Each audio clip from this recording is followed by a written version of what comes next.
Good evening, everyone, and thank you so much for coming tonight. My name is Saif Rashidi, and I'm the director of the Barakat Trust, a UK charity that has supported the preservation of the artistic and architectural heritage of the Islamic world for 40 years by giving grants and scholarships, and also by endeavoring to raise awareness about the diversity and richness of the arts of the Islamic world.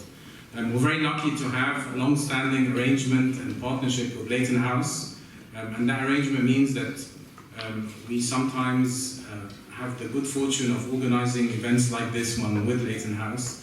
And when we were talking to Charlotte 6 or 7 months ago, she said that there was an exhibition on Victorian fashion and costumes, and wouldn't it be wonderful to organize an event that somehow linked the Victorians to the East and their love of exploring the Orient.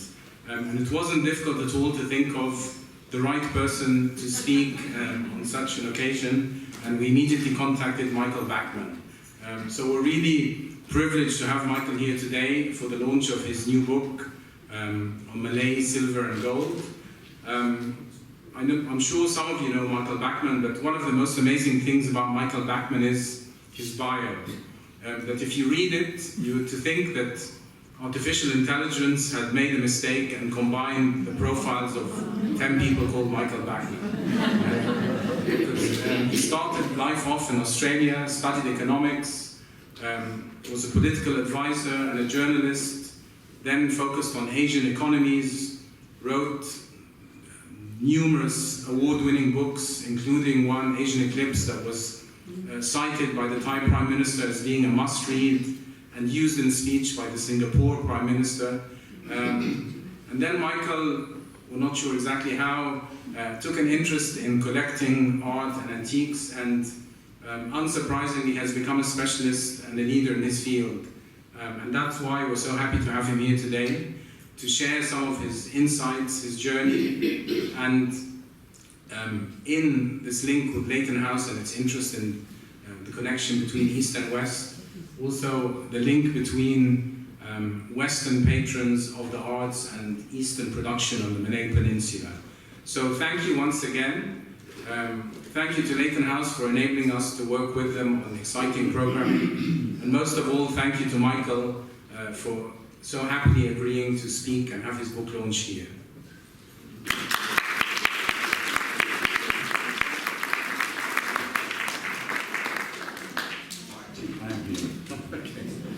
Thank you very much, Saif, and thank you also to the Barakat Foundation for facilitating this event, and of course thank you to Leighton House for allowing us all to be here. I must also make, while I'm in a thinking mood, I should thank my publisher, Larissa Chakrabong. Oh, there she is, yeah, right there, don't all look at once. She's the founder and the owner of River Books, and she's produced a really beautiful book with really wonderful page layouts and so on. And I must say she's such a pleasure to work with, and she's also quite a pleasure to argue with. You know what I mean. Particularly, I signed a contract to write 30,000 words, and I produced 100,000. But we got through that, and fortunately, and the good thing is that we've got a large book with almost 500 photographs, and of items that have never been published before. So it really is probably the biggest compendium of Malay silver and gold that's ever been published. Anyway, it's really wonderful to be here in Leighton House with its Moorish interiors. Like Frederick Leighton, whose travels took him to the Middle East and North Africa when he was younger, I too travelled in the Islamic world. But it was to a part of the Islamic world that often is forgotten. I made many trips, for example, to Malaysia, and for a while I lived in Indonesia. And while I was travelling, I developed a deep appreciation for Islamic art, the Islamic art of Southeast Asia. And I was especially struck by the beauty of its silverware. But I also noticed that there was a problem. Most of the world's so-called great Islamic art collections tended to concentrate on the art of the Middle East and usually completely ignored the art of Southeast Asia. Now this, when 80% of the world's Muslims live outside the Arab world, and the world's biggest Islamic country, Indonesia, couldn't be further from the Middle East. Also, in Indonesia, incidentally, is the world's biggest source of Hajj pilgrims, and it has been for a long time. At the moment, I think about 250,000 people are allocated by Saudi Arabia to go to Mecca every year, whereas Egypt has an allocation of about 35,000. So even though there's this extraordinary flow of Indonesians around the world and Malaysians as well, they're still absolutely chronically underrepresented in Islamic art collections. I should say at this point the British Museum has improved its situation. But it used to have nothing from Southeast Asia on display in the Islamic section, but it changed it only after it got a huge donation from a Malaysian billionaire. So that sorted things out for them. Not only is the art of Southeast Asia's Muslims often ignored, it's often under-researched. Until now, there's only been one book on Malay silver, and it was published more than 100 years ago. It was written by Henry Ling Roth, an Englishman who worked for a provincial museum in Yorkshire. It turns out that Roth never actually went to Southeast Asia, and I don't think he probably even ever met a Malay. And that book was based on just a few small collections put together by several colonial administrators at the end of the 19th century. And so it provided just a snapshot of what was available at that time, rather than presenting a broad spectrum of Malay silver. So there are plenty of inaccuracies in that book, but age has imbued it with authority, and consequently that book is cited over and over uncritically. It's been cited ever since. So these sorts of errors keep being repeated because of that. So I felt that there was really a need for a new book on the topic to introduce more accuracy to our understanding of the area. And in this I was helped by two things especially. By the end of the 20th century, a lot of Malay silver and gold was sold off by the Malays. They no longer wanted it. They wanted to sell it to raise money for the Hajj, for example, or to educate their children. And thankfully, many examples were bought up at the time, particularly on the Malay Peninsula, by the British who were there, bought as souvenirs, and this saved them from being melted. So surprisingly, the best place to find Malay silver today is here in the UK, thanks largely to the Victorian interest in the other and the great British passion for collecting. So a big part of my research now has been to identify these objects, because with the passage of time it's often forgotten where they're from, and often they're miscatalogued as Indian or perhaps as Eastern, things like that, or just Oriental silver. Another incredible stroke of luck, let me see, yes, here we go. Okay, so another incredible stroke of luck in my research came in the form of a 2-volume, 1,000-page Malay English dictionary that was produced at the end of the 19th century by a colonial administrator named Richard Wilkinson. This is him here. That's what you look like if you've done 1,000 pages of English dictionary. I feel like I'm heading in the same direction. So the luck for me was that Wilkinson also happened to, apart from being a linguist, also happened to be a collector of Malay silver. So this very happy accident meant that he was very familiar with obscure terms to do with silver and silversmithing, Malay terms. And all of this he recorded in his dictionary, and when probably no one else would have bothered. Many of these terms have died out today, so thankfully they've all been recorded by him. So this chance discovery led me to read the dictionary from cover to cover. I really enjoyed it actually. It's very nerdy. But it allowed me to pick up every reference to Malay silver and silversmithing that he'd snuck in on account of this hobby of his. So let me turn to 5 key points about the Malays themselves. really to understand Malay silver and gold, it's really important to understand who these people are. So, okay, here we go. So where are they located? The first thing to note is that the distribution of the Malays is much wider than modern day Malaysia. So the book is not about the silver and the gold of the people living in Malaysia. It's about the Malays, and their distribution goes beyond the Malay Peninsula. So Malaysia really is only part of the story. So here on this map, the red bits are the core Malay heartlands, if you like. And on the right, sorry, it's the left. On the left, that long, narrow island is Sumatra, which today belongs to Indonesia. The bit in the middle, which is sort of hanging down a bit like an epiglottis, that's Malaysia today. The top part of the red bit is actually the southern part of Thailand.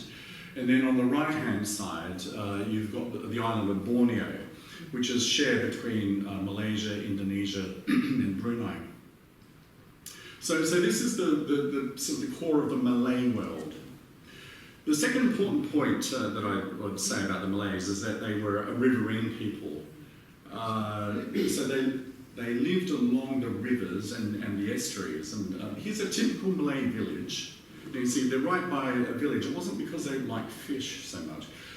It really was because the rivers were like the highways of their day, and they were the main means by which goods were transported into the interiors. And so the Malay sultans would fund themselves by setting up alongside these rivers and then taxing the goods that went up and down. And so that's where their money came from, to afford the silver and the gold and the silversmiths that were required to make the items. The third characteristic of the Malays is that political power in the Malay world was very decentralised. There was no overall king of the Malays. There was no sort of overall central authority. Instead, there were dozens of sultans and sultanates, and each one usually controlled an estuary or a river mouth. Lines of succession were often quite vague, quite confused. The oldest son did not necessarily inherit the throne. And this caused a lot of infighting, often. And if a son was overlooked and felt annoyed, he might well just leave and go and find his own river mouth and set up his own sultanate and start taxing what went up and down the river there. So again, with each new sultanate, there was a demand for more regalia, more silver, more gold, and so on, and therefore more silversmiths. A fourth aspect of the Malays is that there were not many of them. The Malay population was quite small. I mean, it still is quite small. There's only about 20 million Malays in the world today. For example, the Malay population on the Malay Peninsula today is about 14 million people. But say at the start of the 19th century, it was only about 500,000. So numerically, they were very small. And it's another reason why today there's actually not much Malay silver to be found. Simply there were not many of them in the first place. And of those that did exist, not many could afford it, and quite a few were not entitled to own it. The final important aspect of the Malayness that I want to mention is that again, the Malays are Muslims, and this is really critical to how Malay silversmiths decorated their gold and their silver. For religious reasons, depictions of living creatures and man-made structures and so on were largely ruled out as decorative devices on Malay gold and silver. If you compare this with, say, Chinese silver, where the motives are often press-ganged into sort of some sort of work, like, to bring prosperity or luck or children or something like that. There's none of that with the Malays, and none of that with their decoration. The Malay silversmiths simply used their decorations because they thought they were pretty. They had them there simply because they liked them. And I think that's very endearing as a reason for decorating the silver. So, the motives on Malay silver and gold were drawn from the natural world, from the jungle and the fecundity of the tropics. There's a whole chapter in the book on this, but what I want to show you is just a few examples of what I mean. So here we have on the left, there's a lotus flower, and then on the right, there's the Malay silversmith's rendering of a lotus. And you can see also he's captured like the swirly nature of water as it goes around the lotus. Here's another one. Okay, so here on the left we have, sorry, that's the right. Here on the right we have a foot on the bottom of a tray, and that's based on an asam gulugu fruit, which is what Malays use to make their curry sour. So again, it's taking inspiration from the natural world, and instead of something that was man-made or animal-like. Here's another one. So this is star anise being held in a hand, and then on the right you've got the rendering of it in filigree. This is on the top of a box from the Malay Peninsula. So there are around 20 of these sorts of examples in the book in one chapter. So that's motifs. Now what I want to do is to show you the forms of Malay silver and gold. Okay, so this is a betel nut set, and it's made of silver with gold tops, and the stones are rubies and emeralds. Items used to serve betel, or siri as the Malays call it, one of the most ubiquitous types of gold and silver that you see when it comes to this area. Betel or siri was in India it's called palm, but betel was is a mild social stimulant. So instead of sitting down together and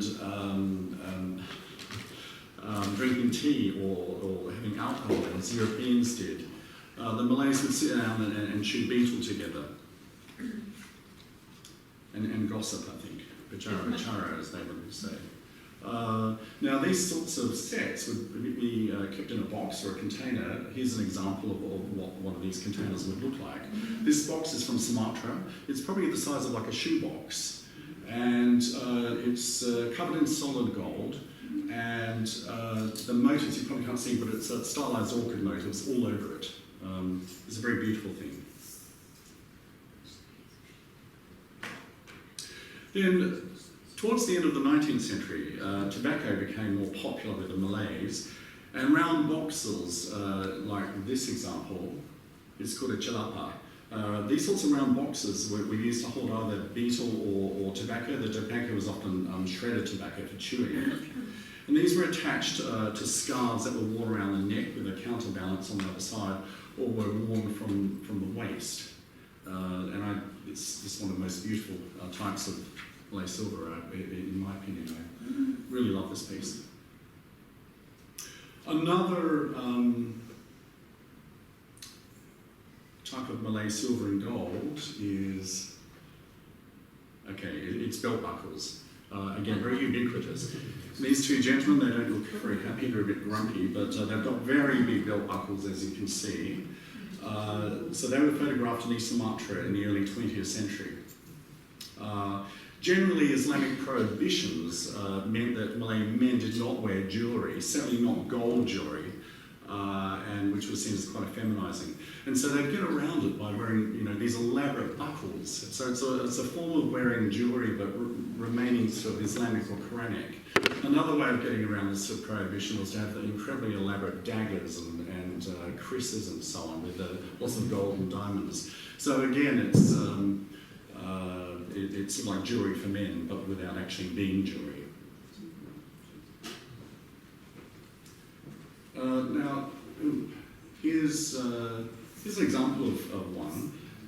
So this would have been worn by a non-aristocratic but quite wealthy Malay. And in fact, I've got it here, just so I can show you the size of it.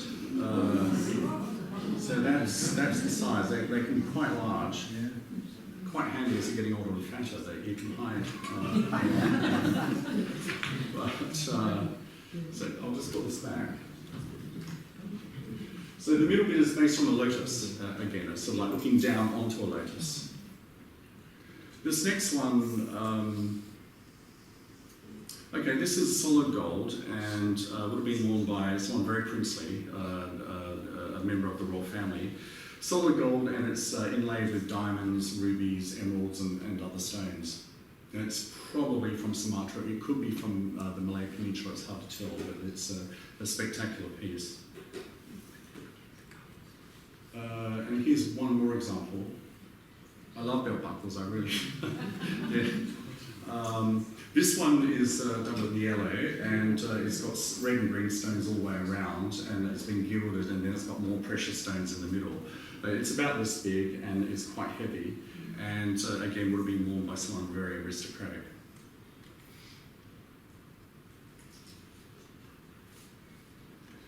A lot of Malay silver and goldware was used for dining in palaces. I'm sorry to show this at this time of the day, but so important Malay meals tended to involve a lot of different foods, all served at once. And you can see from this contemporary photo. So this, you sit down and a big spread is put out. And this means that a lot of bowls, a lot of plates were needed at once. For a sultan's table, these usually were made of silver, although there is one report that's dated in 1848 that tells that a feast hosted by the Sultan of Brunei for a visiting group of Europeans, a brown curry was actually served in a porcelain chamber pot, much to the visiting delegation's amusement.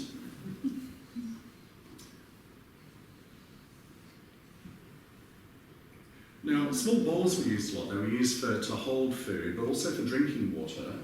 And the bases of the bowls are beautifully decorated. And now this might seem counterintuitive for a bowl, you know, when normally we're used to seeing them obviously up the right way. But from a Malay perspective, this is the correct way, because this is how they would have been served or presented to guests. And so when you walked in and sat down, this is what you would see. And it was only when you turned it up the right way and started to put food in it was when it would be put up the other way. So this is the right way to actually photograph it. It took me a long time to work this out, actually. When I was writing the book, I had all these bowls, and I was thinking, well, I want to photograph them up the right way, but all the decorations on underneath. And then I realised, no, I was looking at it from a European perspective and not from the Malay perspective.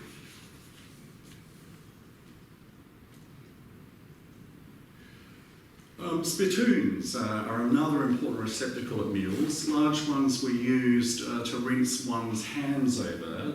Malays, they did use serving spoons, but they eat with their right hands, and they still do, by and large, particularly outside of Kuala Lumpur and in Sumatra. I had my first experience of this. I was travelling with Tan Zainuddin, the former finance minister of Malaysia. Why I was doing that is a different speech, but I was with him, and so we were in a kampung, a village up in the north of the Malay Peninsula, and we were in a cavalcade, and we all stopped somewhere in this village for lunch. And we all sat down, and I was sitting next to the finance minister, and all the food was brought out, and I thought, oh gosh, there's no cutlery, and no cutlery came, and they started to eat. I thought, oh God, what do I do? And so you are expected to eat the rice and the curry and everything with your fingers. And so I actually got to the point where I had the finance minister next to me saying, Michael, for God's sakes, do it like this. And he was taking, you get a ball of rice and you turn it into a ball, then you tell me how to flip balls into my mouth. It's one of those moments where you think, how did I get here? But so spittoons were also used as receptacles for anything that needed to be discarded. So water if you're washing your hands, chicken bones, once you chew a beetle quid, you need to spit it somewhere, it's quite fibrous. Now this example, it's about this big, that wide, and it's from the Malay Peninsula. And what you can see around here, around the rim, are these triangular motifs. And this is known as a pucuk rembang motif, and it's based on the shape of a young bamboo shoot all the way around. You see that a lot in Malay silver. Now the next image, okay. So this is a solid gold one, solid gold spittoon. Probably wouldn't have been used. It belonged to the Sultan of Riau. Riau is several islands, mostly just below Singapore. And it was part of his regalia. So whenever he appeared in public, he would often have it with him, particularly if he was to be photographed or something like that. And there would have been a spittoon holder whose job was simply to hold it. But I don't think that anyone was spat in it. It is part of the regalia. It's quite common in Southeast Asia for spittoons to be part of the royal regalia, including in Thailand, Cambodia, and Burma. Jewelry, here we go.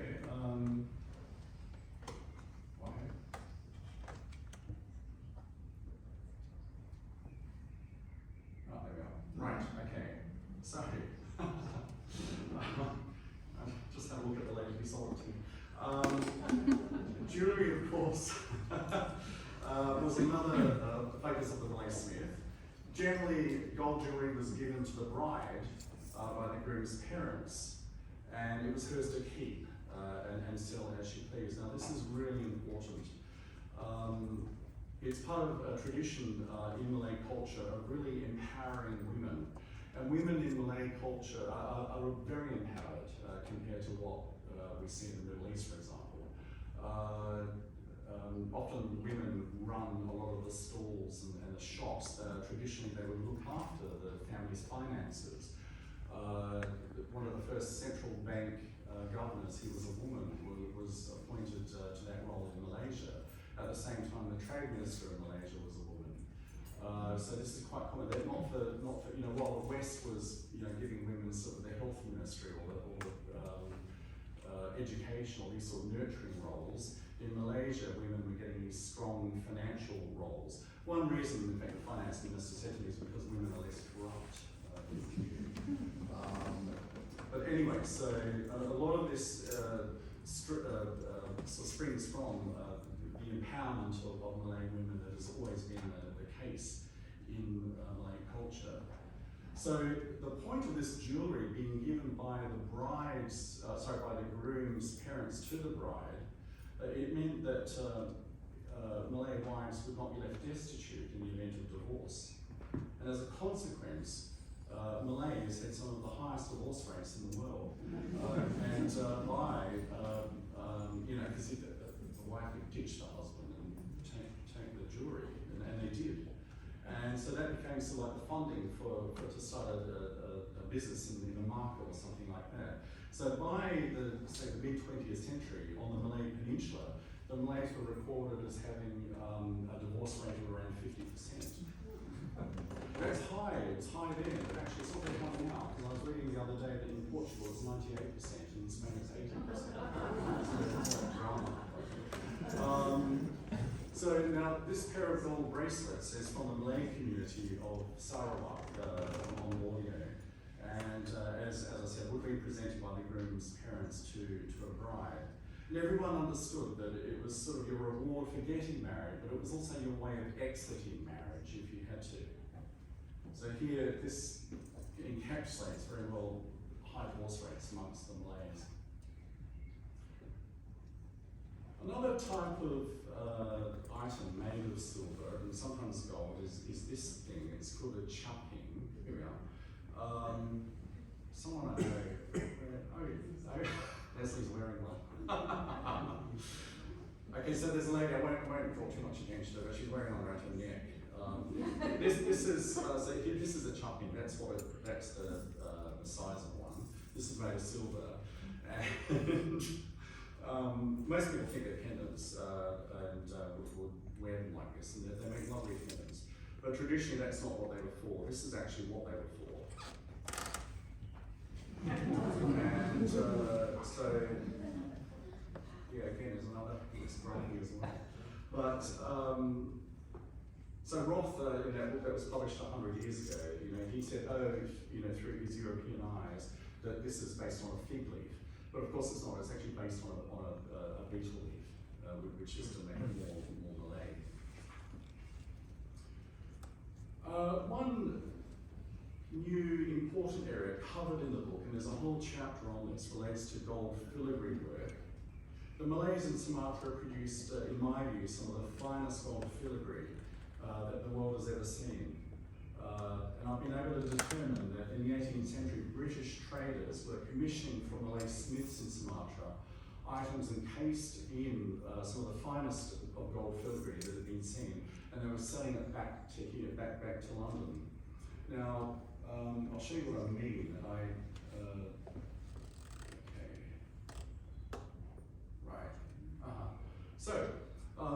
So this is a kris. It's from Sumatra. A kris is like a Malay sword. And I came across this, it dates from the 18th century, and it's actually in the Hermitage in St. Petersburg. When it was still okay to go there, I saw it. And I realized that this very wispy, very fine gold filigree that covers this perfectly matched the gold filigree that I was noticing here in London on some very European items, such as perfume bottles like these and cane tops. So it turns out, well, first of all, this type of filigree, when it was, or it still does when it turns up in the UK, no one's quite sure where it comes from up until now. And very often it's catalogued as being 18th century and the work of London goldsmiths. But there's actually no evidence for that. And then I found references in the late 18th century reports by British traders in Sumatra, which talked about a very special type of very ultrafine filigree that was being done in Sumatra, but which they said was very popular in London. So it became clear to me that this is what they were talking about. And I'm going to show you another piece which I absolutely love, and I wish I owned it. Unfortunately, it's in a museum. It's in the Rijksmuseum Museum in Amsterdam. And so yeah, someone has commissioned a chess piece from a Malay goldsmith in Sumatra in the 18th century. And what's exciting is the possibility that there might have been a complete set, but so far this I know. But there's only one that's known so far. So like I said, there's a whole chapter in the book that looks at filigree and seeks to identify these types of European filigree, which I argue was actually made by Malays in Sumatra. I'd like to conclude with one category of silver that is thought to be Malay, but which in the course of my research it became quite clear that it was not. Annabel Gallop of the British Library and I have shared this suspicion for quite some time. She and I have been discussing this. There's Annabel right next to my publisher.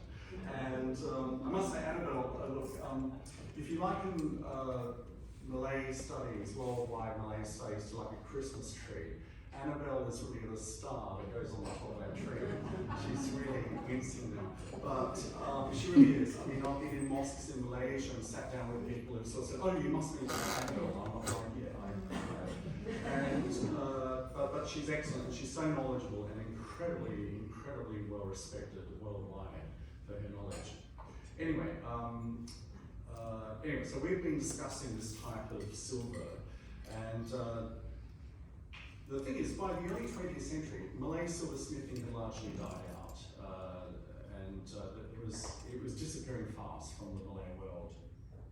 But then suddenly, around 1920, large quantities of it started to appear. It was ostensibly Malay, and began to make its way into museums. The British Museum has some, and into private collections. It's very big, very showy, wafer thin, like incredibly thin, and with a very low silver content. And what we now know is that this type of silver was made by local Chinese silversmiths operating in Singapore, deliberately to be passed off as Malay to visiting tourists and expat global administrators and so on. And so that's, for that reason, we don't find it in the Malay world. It all turns up here in the UK or in Holland, in the Netherlands. So essentially, this large body of silver work comprises nothing but forgeries. And I mean, there's even there's a big plate being auctioned next week. I can't remember which auction house. It's not Chiswick, I'll say that because it's one here from Chiswick. But it's been sold as Malay. There you go. It's not bombs. Anyway, so here's a photograph of the sort of silver that I mean.